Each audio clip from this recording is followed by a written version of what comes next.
Hi, let me just start. Okay. Rabbi Shmuley podcast, very special edition with my dear friend Roseanne Barr. So happy that all of you are joining us. And hi, Roseanne. It's so good to see you. It's so good to actually see you. It's good to see you too. How have you been? It's good to be able to see. How I've have been you great. Good. And you stayed Thank healthy. Yeah. Thank God, yeah.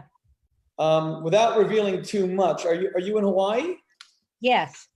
Good. So Hawaii has handled this pandemic excellently. I mean, they've kind of shut themselves off from the rest of the world. It is the most isolated landmass in the world.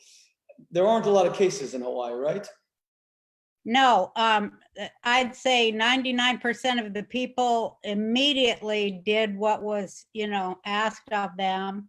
Everybody immediately wore masks and was 6 feet apart. And that was after one case was reported.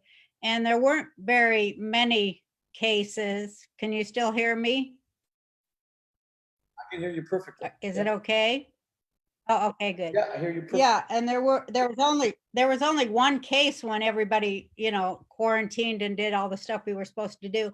But then everybody relaxed a little, and then at the McDonald's in Kona, all the employees at the McDonald's in Kona, they all got sick with coronavirus.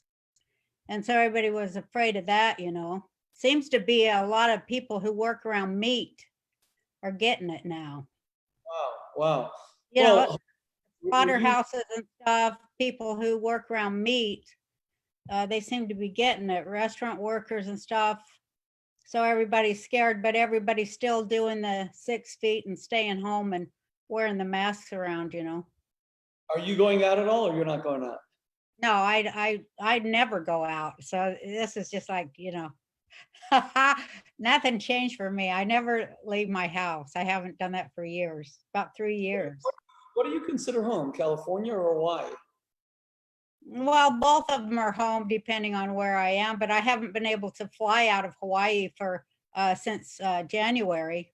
I've been kind of, been in Hawaii since then. I don't dare fly on an airplane, Well, it's good that you're staying in Hawaii because it's one of the safest places in the world, thank God. If you look at the people who've done coronavirus, you've got Australia, where my wife is from. Yeah. They have less than 100 deaths in a population of like 35 million. You have Israel done the most amazing job, and they locked down severely. And you've got Hawaii. And now anyone that comes into Hawaii, they quarantine them for 14 days, right? I think it's 2 weeks. Yeah. But that's what you have to do, till we figure it out, better safe than sorry. Yeah, absolutely. Roseanne, you have a theory, and I guess I have 100 theories. I have a lot of theories. You have a really interesting theory about the coronavirus. You think the coronavirus is being done intentionally to wipe out the older generation? Well, I mean, that's who's getting it, But that was my theory about 2 months ago. That's what I was reading. And, my theories always change. But if people will notice, I'm always right. Because I read a lot, and I'm on the autism spectrum, so I think I'm able to weigh information and come up with what do you call it? When you weigh things and come up with a I forget the word. With an interpretation based on facts and data. I seem to do that, easy, and it seems like it always is kind of right, Well, you're very but especially that's right in New York City, because, look what the mayor did there. He sent, this was horrifying to me. He made all the old people go to old folk homes where that was the most deaths, and that's in California too. Now, I wonder about that. Most people who died were old, sick people. And I said it way before that happened. But I just look at the people who run the world, none of them are nice people. I mean, I don't go by their party or nothing. It's just all of them are crooked. None of them are nice.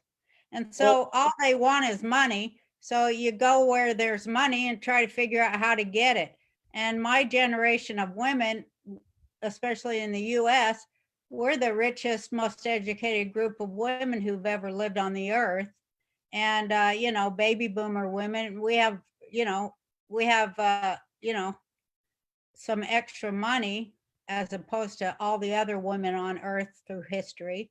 And so, there's a pile of dough there, and the people that control the earth, they got to go where there's a pile of dough and people who can't fight back to get it from them. That's what they do. Okay, let me just take your theory. Let me flesh it out for a moment. Okay, so let's. It's based on fact and not emotion. Yeah, no, that's what I'm going to do. So coronavirus is killing, tragically, mostly the elderly. It has ravaged and ravished the homes for the elderly, assisted living facilities. You're most exposed if you're, say, 70 or older or have underlying conditions. So yeah. You're saying that this virus. But young people are dying of it too. Don't be real honest. A lot of young people and children, they're dying of it too. But if this were designed by someone to take out the septuagenarians, the octogenarians, the older generation, whether to get their money or maybe to reduce Social Security, because the United States has lost so many trillions of dollars. But let's say, worst case scenario, if I were just to indulge this speculate. Well, that's what they do. Like in California, what they're going to do, like they did in the Anderson debacle. They just, they take people's retirement funds because that's a big pile of money, and now they're in debt. So that's what they always do. It isn't no secret. You don't have to be that smart to put two and two together. Then the biggest question becomes, who designed this? Who's behind it? Who's trying to get this money? I mean, the virus started in China. It started in Wuhan. Of that, there's no doubt. No one says it started anywhere else. There are 2 or 3 theories about how it started in Wuhan. Our Secretary of State. Well, that's called Chinese democracy. That's why I loved Axl Rose, and I still love him. His album Chinese Democracy pretty much sums it up, and that's why a lot of people didn't want Nixon to go over there and start trade with China, because they're of a different mindset than us. And I think, we can't judge them by American standards. That's Chinese democracy. They have wet markets and stuff. They're not like us. They're different. Well, the wet markets violate some of the most important universal principles of the Torah, the Noahide covenant. You can't take the limb of a living animal. Beyond eating a bat, which even Bill Maher called the other day on HBO on his show, he called it bat, S-H-I-T, crazy to eat a bat. You know what Norm Macdonald says? He says pretty soon in America, they're going to be selling Beyond Bat. But it took Bill Maher, a liberal icon, to say it, because before that, the PC police were telling us that we have no right to make cultural judgments about Chinese eating habits. But it's an abomination to eat a bat, and they're filled with. They're ugly buggers, those bats. I don't see how anyone could eat. I mean, I guess you could if you were really, really hungry, right? I mean, if you're desperate, there's no telling people eat each other when they're desperate. I don't know. I saw someone who was proposing that we start eating each other if it comes to that. But the Torah says that there are certain animals that you can't eat, and the prohibition to eat a bat is repeated twice, actually. The duchifas and atalef, and it was in the Torah reading just 3 weeks ago. I know you follow the Parsha every week. Very rare for the Torah to have a double prohibition on a single species. A bat is a double prohibition. But I understand a lot of people will say, okay, but that's the Jewish people who are under the Torah, but the Chinese are not Jewish. And yet the Noahide covenant, Roseanne, is universally applicable, and you're not allowed to take the limb of a living animal. And these Chinese wet markets, they are vile in their treatment of animals. There's a story recently in the wet markets. One of these, either a medical treatment or an aphrodisiac or a delicacy, is to take the bile, the B-I-L-E, quite literally from a living bear. They tranquilize the bear and they take the bile out of the bear, and that's considered either a delicacy or something. And this all happens in the wet markets. And even Anthony Fauci says, he says, Pompeo is wrong. This does not come from the Wuhan Institute of Virology, as Senator Tom Cotton of Arkansas said. He said this almost certainly came from the wet markets. But then why are the wet markets open? How does China keep them open?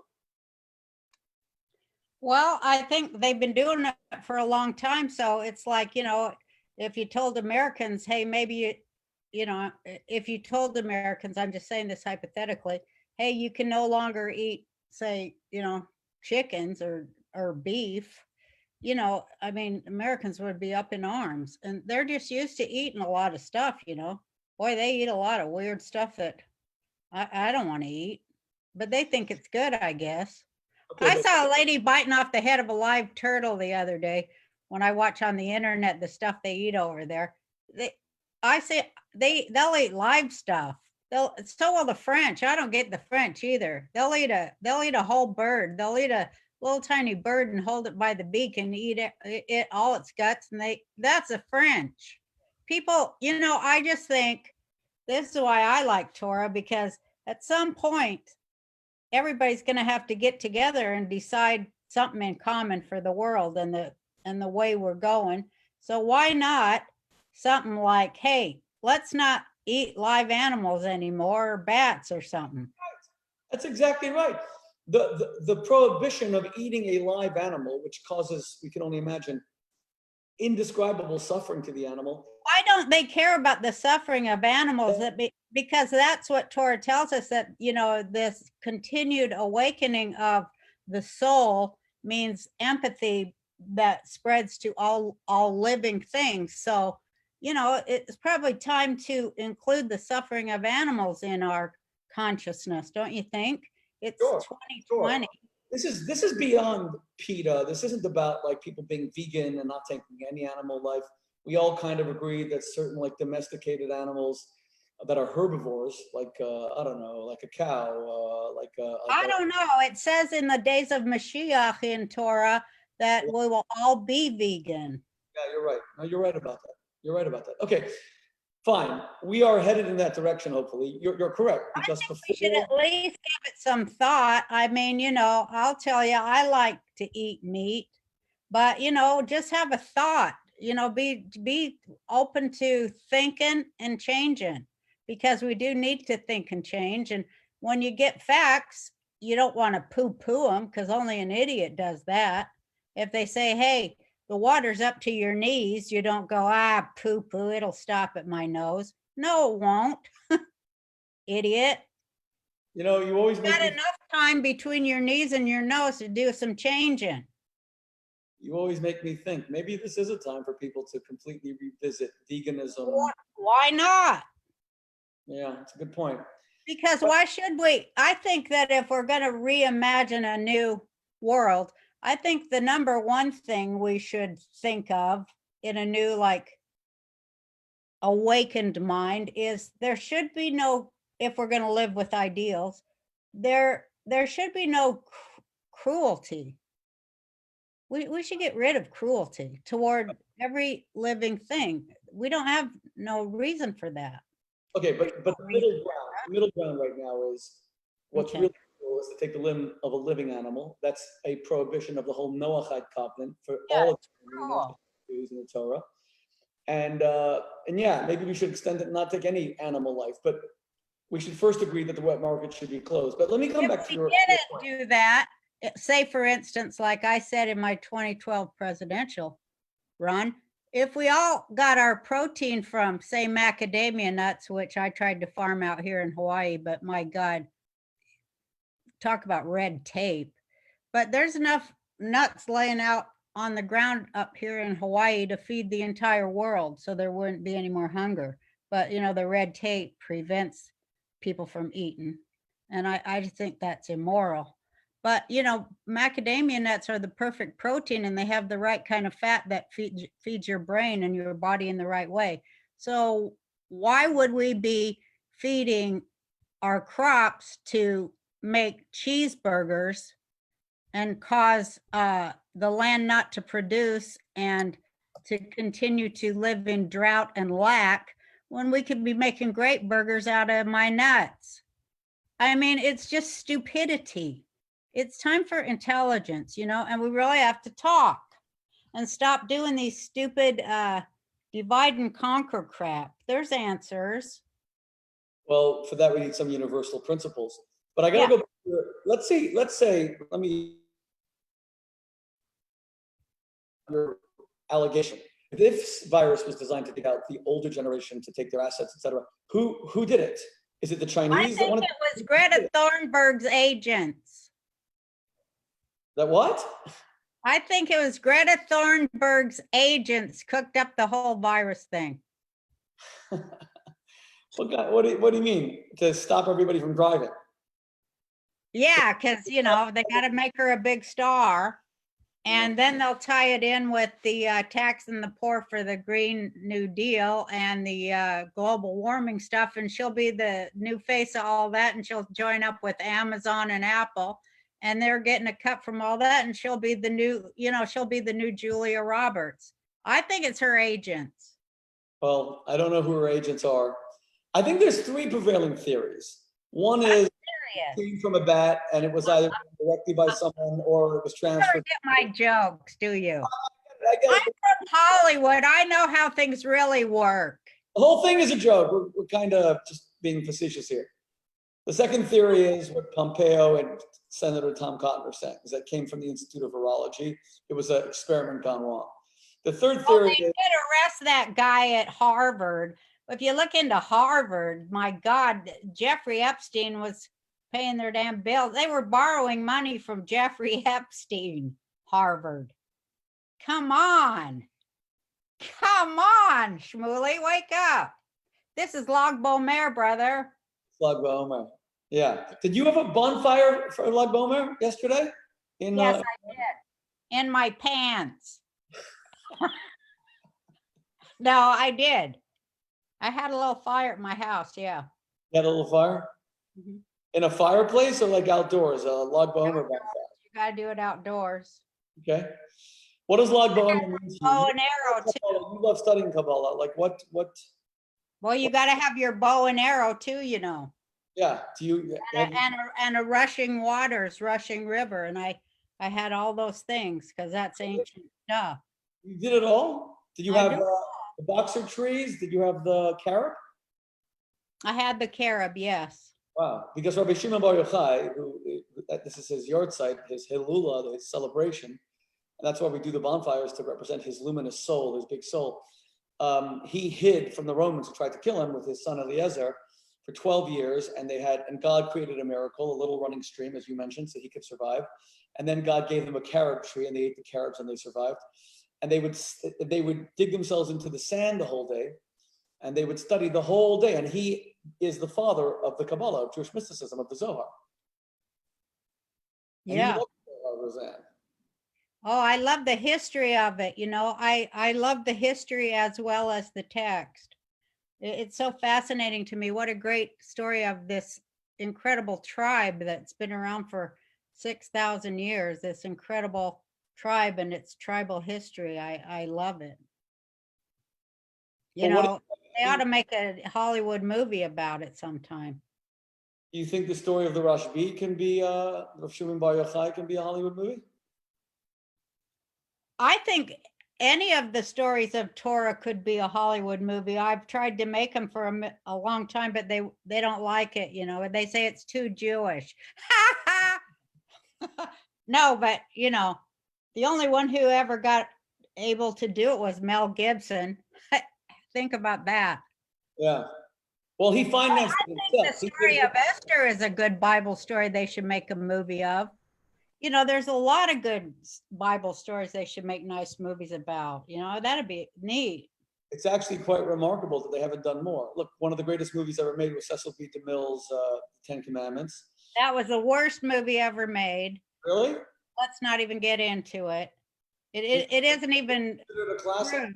It's not even true. It's, it's not Torah correct in any way. It's fantasy.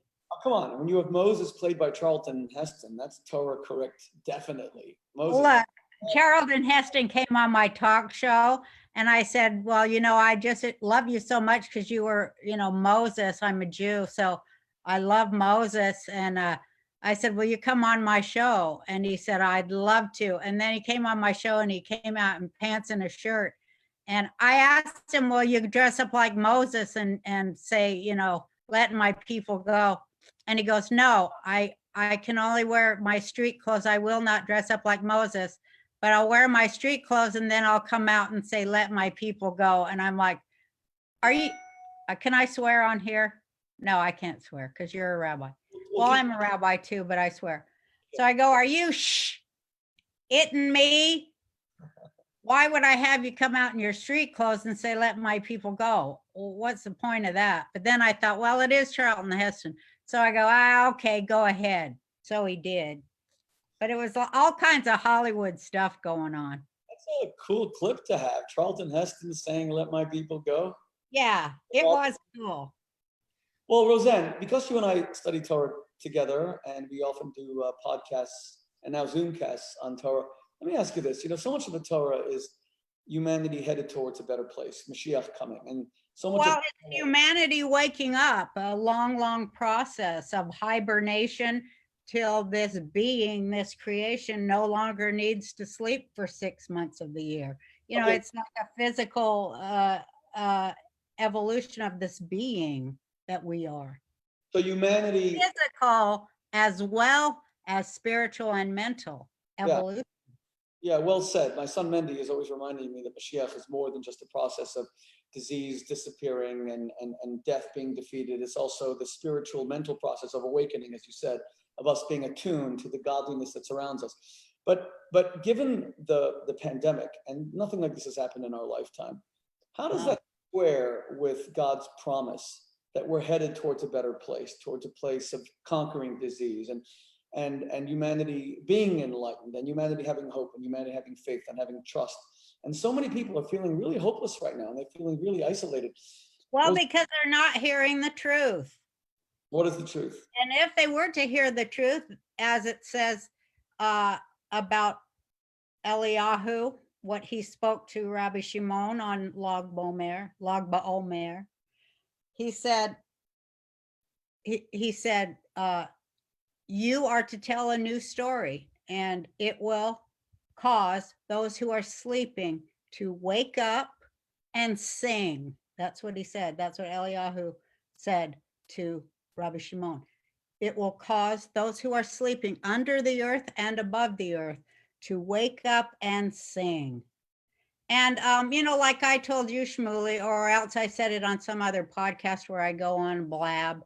I said, watch for Israel. Israel will come up with the cure and the vaccine. And 2 weeks later, after I said that, it happened. So, people need to know that. And Israel always does the right thing to protect its people. It's not like the United States and Canada. But we here in the United States, we soon will be like that. We will be about protecting our own people, not everybody else in the world at our own expense. That's going to end because that globalism stuff, that's over. It's not good. We will protect ourselves and our neighbors first. You're concerned that the coronavirus is going to make us more selfish? The coronavirus is going to be cured. It's going to go away. We already have the hydroxy whatever, and they're trying to outlaw it, but you're going to see who's on the side of the future and who isn't. And it's going to, unfortunately, it's going to divide our country, but people are going to wake up during it and they're going to decide to choose life and choose themselves, their families, their neighborhoods, and their neighbors over hate. And that is what is happening. We're in our homes and we're being forced to evolve. And that's good. Well, the only remedy that so far has been proven, according to Dr. Fauci, to bring any relief at all is remdesivir. And by a company— I don't trust Dr. Fauci. Sorry? I don't trust a thing that guy says. Really? You don't like him? He's wrong all the time. Don't you follow it? The guy, he's been around for 100 years, and read about him, Google it. Well, go it. Because Google, I don't know, they're not a really great company. But look, because they censor dissenters, and that's not good. That is not American. You got to have more than one opinion. Hello? And a lot of people say Fauci is wrong about so many things, and he is tied to the Wuhan lab himself. He's tied to WHO, and WHO is tied to the UN, and they don't like Jews over there. So let's be real, Shmuley. Well, but one thing Roseanne, I'm grateful to Dr. Fauci. I'm grateful for many things, but I'm grateful that he called out the Chinese wet markets directly, and he said he's shocked that they're still open. I like him for that. I'm gonna, even a broken clock is right twice per day. But Dr. Fauci has said a lot of things that have been proven to be incorrect. So has Trump. So has Pelosi. So has everybody in the world. And it's up to us to get the information from all sides and come up with our own logical and intelligent conclusion. We can't just pick sides because we see it on TV, for God's sake. The water's up to our knees, people. We need to draw our own logical, intelligent conclusions based on fact and data. Hello, wake up, Americans. Okay, so for me, the facts and data point to the following conclusions, and you tell me where I'm wrong. And you'll have to cite your sources. Okay, the first is that the mitigating efforts to socially distance, painful as they are, look, the synagogues haven't been open for more than 2 months. We can't even pray with a quorum of 10 of minyan. We're still essential and necessary. Good. I love it. You agree with that? Of course. Your religion is between your soul and God. So get straight right there. Start that. Start right there.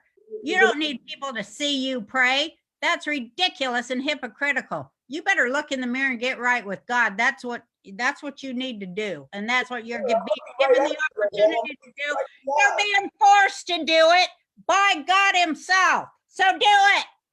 Do you want to keep the synagogues closed? You don't think we need minyanim, the quorum of 10 anymore? I'm telling you, make the best with what you've got. Get right with your God right now. Start there, and then you're going to see everything open up. As soon as you try that for a change, people. I'm sick of your crap. Okay, well, let me ask you this, Roseanne. What? So I said facts and data. The number one mitigation efforts actually worked in countries where they were quick and they tested and they separated. But it also worked in Sweden where they didn't do nothing. Yeah, I think Sweden it certainly has a higher death rate than Norway and Denmark and the other Scandinavian countries. But anyway, I hear you. Second thing is. But people die of the flu all the time. How does it relate to the usual death rate of flus? You got to look at those facts too. It doesn't exist in a bubble. We always have deathly flus, and old people always die from the flu every single year. We don't shut down the whole country for that. Okay, but that goes against your theory that this coronavirus was designed to wipe out the older generation and take their assets. You're saying flu often kills. I said that was my theory 2 months ago. I have a new theory now. Okay, what's your theory now? So you've repudiated that theory. You don't believe it anymore. I said I might have been right during the time Cuomo was sending all the people to the rest homes. And I also want to know how many of those old people he sent to the rest homes were of our persuasion after he blamed the Jews or whatever he did, that anti-Semitic stuff. How many of those old people that died were Jewish? It was de Blasio who made the comment about the. Whatever his name is, de Blasio. I can't stand that guy. Almost done a very good job. But anyway, what's the theory now? Stay on that. How about that for anti-Semitism when he blamed the Jews? How about that? You mean the one when he said, you mean when de Blasio said, I'm speaking to the Jewish community about your funeral in Williamsburg and I'm going to, is that when he singled out the community? Yes. But then how many of them got sick? Did anybody follow on that? But nobody followed through on that. What was the percentage of those people who became infected because they did do that? Why isn't anyone studying that? We should have that fact and data. What de Blasio said was disgusting because when people were begging him to close the New York City public schools for like 2 weeks after the pandemic had started to break out in New York, and you had 1.1 million kids going to school, he kept it open under pressure from the unions. And so that was shocking that he would then single out the Jewish community. Look, but if we really cared about this disease, somebody would study what is the percentage of people who became infected after, going to that Jewish funeral. Why didn't anybody study that to see if it could be helpful, if that data collected could have been helpful? Because they don't give a damn. They don't care. They're just politicizing it. It's all about the election. That's why I don't trust any of it. well, And mail-in votes, that's what they come up with through this horrible pandemic. so wait, so your theory is no longer that this was designed to wipe out the older people, even though you're very upset that older people. It very well could be. It could be a million stupid things, but one thing I do know is it's stupid. I know that. It doesn't make any sense, and it's not based on fact. It's based on politics, and it's stupid. I do know that. What's your theory, Roseanne?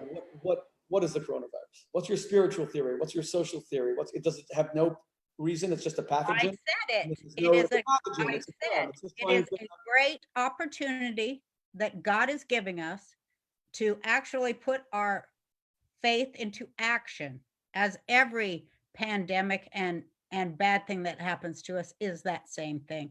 It is the opportunity for us to be honest with ourselves, use self-reflection, fix ourselves and get right with God.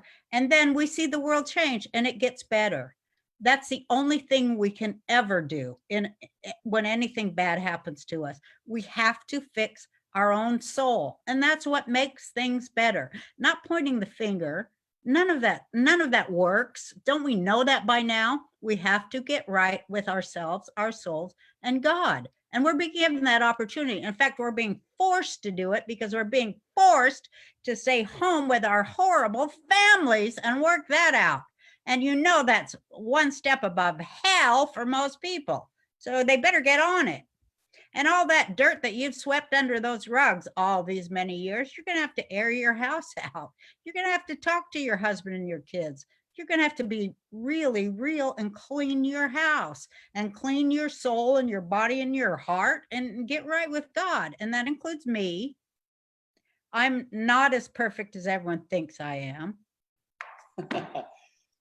But it's a great opportunity for self-reflection. It's a great opportunity to show love. It's a great opportunity to help your neighbor. Come on, don't think of it like that and nothing else. That's what everything's about. It's not ever about anything else. But I have to challenge you on that core premise because, okay, you're right. This is a time to fix things in the family and spend time with our kids in ways that we haven't before, and forced to speak to our spouses. And and everyone knows that Christmas, the statistics show Christmas dinner, Thanksgiving dinner are some of the biggest moments for depression through the year because people are forced to sit with people they don't like. And now we're quarantining people we don't like. And we have to fix ourselves spiritually, familially. But Roseanne, to me, one of the main differences between Judaism and Christianity is Christianity says that someone's got to die. Jesus has to die on the cross to bring redemption. And we don't believe that someone has to suffer on the cross to bring redemption. No, with everyone saying that this redemptive aspect of coronavirus, 80,000 Americans have died already. Surely God can bring about all these positive blessings without so much death, without so much devastation. God is telling us, I'm telling you this for the third time and you better listen. I'm listening. Are you listening? I'm with you. God is telling us, as he always has, but we are too stupid to hear or listen because our ego is in the way and we think we're smarter than God, which we're not. But God is telling us, when you fix yourself, you will see the world change. You will see it get better. You will see it heal. He promises us that. Let's try it this once. Just this once. Let's do the right thing for the right reason at the right time with the right people. Just this once. Let's try it. So do you think the coronavirus is a giant divine alarm bell, that God is like ringing an alarm bell? I think that there are forces in this world who don't mean well for us. And I think they profit from getting rid of us at different times, like World War II. They profit from getting rid of a lot of us, from wars and suffering. It's a fast way to make a few bucks. But I think that the part that God gives us is that we can wake up and realize that this is our world and not theirs, and that we, if we will do as I said, God wants us to do, we can seize all the means of production and have the world we dream of, pray for, and want. And we can win against the forces of darkness when we let the light in and we live it right here. So the coronavirus is an opportunity for a renewed global consciousness. Is that right? Yes. But it didn't take 80,000 people dying in America to get there. We could have done it without that, Thank no? God Almighty, it wasn't millions. That's how you have to look at it. Thank God it was not more. Well, it's not over yet. We hope God willing, it'll never come to anywhere near that, but the numbers are still astronomical. More Yes. Americans died in double. But not as many as died in the one that happened during the Obama election. If you'll note, a virus seems to occur every election, just before every presidential election. There was H1N1, and there was, I can't remember all the names of them. But if you'll Google it, there seems to be a deadly virus in every presidential year. Look it up.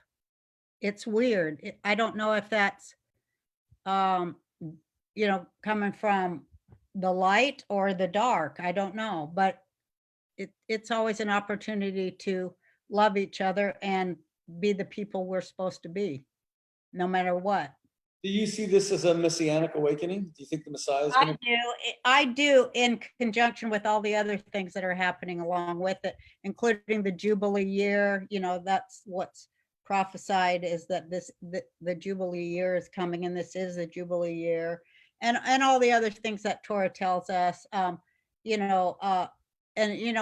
do follow along all the prophecies, and they are kind of falling in line and stacking up as Torah says they will, and Zohar says they will. And so, yeah, it seems to be on time, like it says it will, and it seems to be happening exactly as it said it would in the specific months and specific Rosh Chodesh time that it says. It seems, I shouldn't even say seems, it is. Yeah, I do believe that God controls this world, and that those who align with God can see his hand in this world. Do you think we're coming to the end of days? Yeah, I do. But what Torah says is the end of days. That means something different than many people say it means. To me, it means the end of all the evil. Well, the coronavirus is evil. I hope it's the first thing that God destroys. I hate the coronavirus. We'll kick it in the butt. We're going to kick everything in the butt with our applied science and our intelligence. Once we get past our need for hate and small wars, we're going to go into the future. We're going into space. We're going, into the light. This decade. Roseanne, a lot of commentators are remarking on the futility of celebrity during the coronavirus. That celebrities are lost, that they don't know what to say. When they do try to say something, they come off as condescending, out of touch, elite. You've been criticizing the celebrity culture for quite some time, amidst being, a famous celebrity yourself. But people are saying that all these celebrities, they're home right now. Even when they try to do something good, I don't know, like Gal Gadot's concert or her Imagine thing with John Lennon, it was heavily, heavily criticized. What do you think about celebrity in the age of Corona? I'm so far from it. I mean, in one way, I know that I'm asked to come on shows because, I say, oh, before they murdered me, I was a celebrity. But, I know that. Right, well, Roseanne, thank God. But, I was a celebrity. Now I don't know. I just am looking outside and seeing these trees and this grass and my porch, and I'm just thanking God that I am in Hawaii, I think it was a good.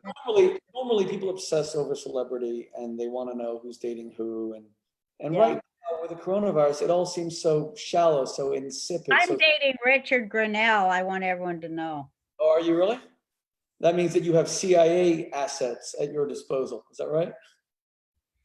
Well, I just love that guy. No, I'm still dating Johnny, if that's what you call it. We garden, and me and Johnny, he's 71 in a month, and I'm 68 now.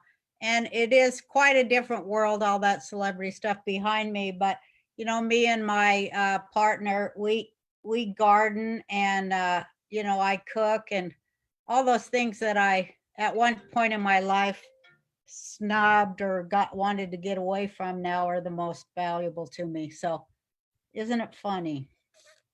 Well, do you mind if I ask this? Have you worried about the coronavirus? No, we don't have sex that often. What? No, I was kidding. What were you going to ask? Are you concerned about the coronavirus? Have you been worried about getting it? Oh, yeah, that's why I don't. Oh, yeah. Even my grandkids, I make them stay outside. When I go, don't visit me. I don't, I go, I know, they're always sick, and, thank God they didn't, but they always have colds. And I'm like, I'm really afraid of, I never wanted to shake anyone's hand. You know that I have a germaphobe. But yeah, I don't like to, I don't want to get around people, or yeah, I'm terrified. Are you kidding? I'm terrified of getting the coronavirus because I'm a smoker. That wouldn't go good. Well, you said that this is an age of enlightenment, the coronavirus. Maybe one of the messages is that you have to stop smoking, Roseanne, so that you. Well, I told you to pray for me, and your prayers ain't working. So you better step it up. I'm always praying for you. You're right. God has to listen to my prayers. I hope that you stop smoking. By the way, you look fantastic. You look like, do you mind if I say this? I mean, you look like you lost weight and you look amazing. I have. It's really great. All my gardening and such that I do. I garden and sow and weed, and I got a lot of plants I'm growing, but yeah, I've lost about 20 pounds, and I'm so thrilled because now I'm going on eBay all the time. And you know what I'm doing? I'm buying these size 10 clothes on eBay. Wow. Stuff I couldn't wear when I was younger because I was too damn fat. So I'm looking it up from the 70s, stuff I couldn't wear and wanted to. And now I'm wearing it now. Did you consciously decide to lose weight during the coronavirus, or just happened? Well, I guess it just happened. I guess I just, I'm so nervous, I guess I'm so nervous that I'm going to get it that I can't eat. I'm too nervous. I'm really nervous all the time. You don't have much of an appetite. Oh, so the coronavirus is creating some anxiety. Yeah, and then I just clean or weed and run around a lot. I'm very physical. I'm getting in touch with my body, which is good at 68 to finally realize you have a body. So that's good. It's been good for me. Isn't it ironic that after all the conversations you and I had about what happened with the Roseanne show and how you were treated, that right now you wouldn't be in production anyway, that like nothing's in production, nothing's being filmed, nothing being taped, that television has been kind of cast aside because we've seen it's actually far less important than life, that the imagined fictional life of Hollywood doesn't come near real life, that even Hollywood knows that it's got to Jeffrey Katzenberg just launched that new Quibi thing, which seems to be a complete failure so far because whatever. I mean, I know people are watching Netflix and everything more than ever before, but you wouldn't have been even in production right now because it's all been cast aside. Well, I think God took me out of there at the perfect time. That's how I'm looking at it now. God took me out of there at the perfect time. That's all I can say. And I'm grateful for it. Boy, I'm liking what I'm doing. And oh my God, I made the best fish soup the other day. I'm making up recipes, and I'm a real Balabusta domestic goddess now, for real again. It's good. Life is good. We have to get you. Huh? My dog Hannah and I do these things all the time. But I told her I think you got to get the domestic goddess Roseanne Barr involved in kosher sex. I don't, to me, kosher sex is, well, we won't go there. To me, kosher sex is you don't have sex. That's kosher sex. Makes it kosher? Yeah, that makes it extra kosher. It's glot kosher. That doesn't sound like you, Roseanne. I'm old. Old people need to stop having sex, and that's the truth. Now, they don't want to have sex, so they go get on hormones and Viagra to pretend like they want to have sex. And that's why the world is all screwed up. Old men on Viagra and old ladies on the hormones. People, please. There's a time and a place, and that's over. You're supposed to be working on recipes and gardens for, the community and being of service and leaving that stuff behind. That is something any goat can do, and you should not be so proud of yourselves. What about Sarah and Abraham, who had their children in their 80s, 90s? And you love the Bible. And Yes, I just refuted you with a biblical reference, Roseanne. Look at that. That's true. But that's in the Torah, and that was a long time ago when people still had sex when they were 120. Okay, well, maybe that means it doesn't ring true for today. Maybe biblically, that's what we're supposed to be doing. Someone did ask me to write Kosher Sex for Seniors a few years ago, and I started writing it. I never finished it. It's on my computer somewhere. I should finish it. But someone did ask me. It's an abomination. No, it's not an abomination. It is too if you do it right. It's an abomination. Kosher sex is not an abomination. Remember Woody Allen's joke, sex is filthy if you do it right. That's right, only if it's done right. Well, Roseanne, I'm so happy we checked in with you. Yes, I know, me too. You look amazing. You look 10, 20 years younger. Look, you wouldn't believe it. I'm wearing shorts. I'm wearing shorts. I have a waist and I'm wearing shorts. I'm so thrilled with myself, people. You have to come on with what's the Hawaiian thing called? I have to remember my Hawaiian expressions. Is it called the lei? What is it that you wear? Yeah, okay, next time. But you look amazing. You sound amazing. We'll disagree on some of the origins of the coronavirus. I still think it comes from the wet markets. It wasn't intentional on the part of the Chinese. I still hold them accountable for withholding. That guy at Harvard got arrested smuggling a vial of it over to the Wuhan labs. Now Google that. I will Google that. Okay.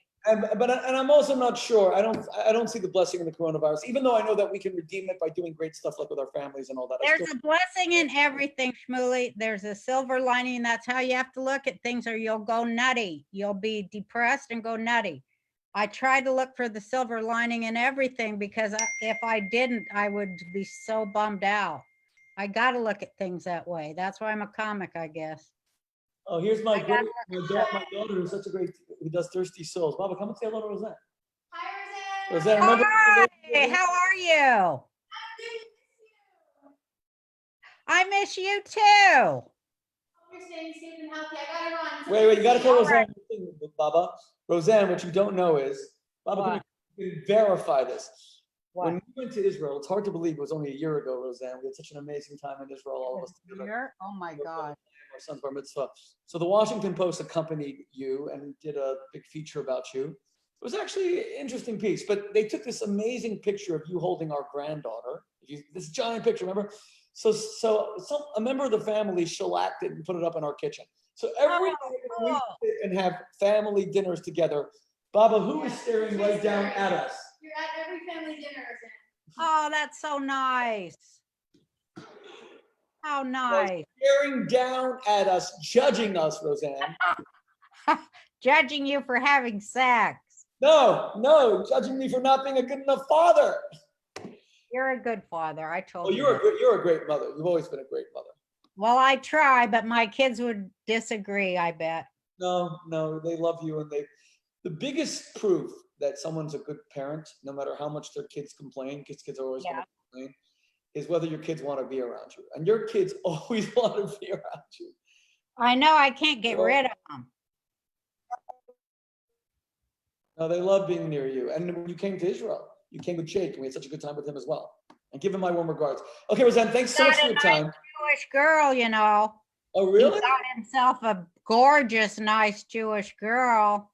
Wow, are they in California or are they in Hawaii? Uh-huh. They're in California. Great. Tell them to stay safe. I'm really happy to hear that. I can't wait to meet her. Oh, she is a doll. I am in love. I totally approve of this one. I'm telling you. Well, that's great news. Let me just tell you, Roseanne, God will purge the coronavirus from the earth. Just like yesterday, Lag BaOmer was when the students of Rabbi Akiva stopped dying when their pandemic. It's the end of the plague. And it's also the day we got the manna in the desert. And that wasn't just food. It was a specific kind of food that nourished the soul and ignited the spark of the soul, which reaches its zenith on Hanukkah. Well said. That's why your scholarship is so illuminating.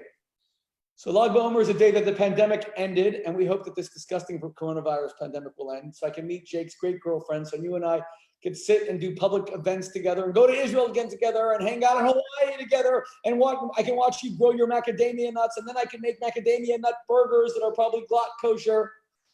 Absolutely. Thank you, Shmuley. Stay healthy, Roseanne. We love you, and stay healthy. So wonderful to see you. And you look better than I've ever seen you, thank God. You look amazing. God bless you, Roseanne. God bless all of New York. I hope it heals up quick. Thank you. Really appreciate the blessing. God bless you. Bye-bye. Bye-bye.